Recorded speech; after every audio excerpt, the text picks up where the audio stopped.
சொல்லிக்கொண்டே இருக்கிறார்.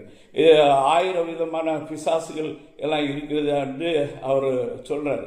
இந்த 1000 விதமான பிசாசுகள் எல்லாம் ஒன்றும் கிடையாது. பிசாசுகள் அதிகபட்சமாக 4 காரியங்களை வேதம் சொல்லுகிறது. அந்த எபேசியர்ல துரைத்தனங்கள், அதிகாரங்கள், இப்பிரபஞ்ச லோகாதிபதிகள், அசுத்த ஆவிகள் என்று சொல்ற 4 இதாக தான் அதை பிரித்து சொல்லப்பட்டிருக்குது.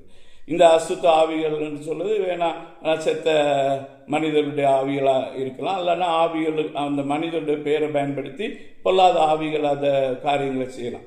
இதெல்லாம் பெரிய அதில் பெரிய டிகிரி பெற்றவர் மாதிரியும் பிஹெச்டி பண்ணவர் மாதிரியும் அவர் பெரிய புதிய டாக்டரின்ஸ் எல்லாம் கிரியேட் பண்ணுற மாதிரியும் அதை கேட்குறதுக்கு ஒரு கூட்டம் ஜனங்கள் ஆயத்தமாக இருக்கிற மாதிரி இப்படி இந்த வேதத்தில் இல்லாத காரியங்களை மந்திரவாதிகளுடைய காரியங்கள், பிசாசுகள் சொல்கிறது, அவங்க பிசாசுகள் சொல்கிறத கேட்குறாங்க, பிசாசுகள் சொல்கிறதெல்லாம் நம்புகிறாங்க.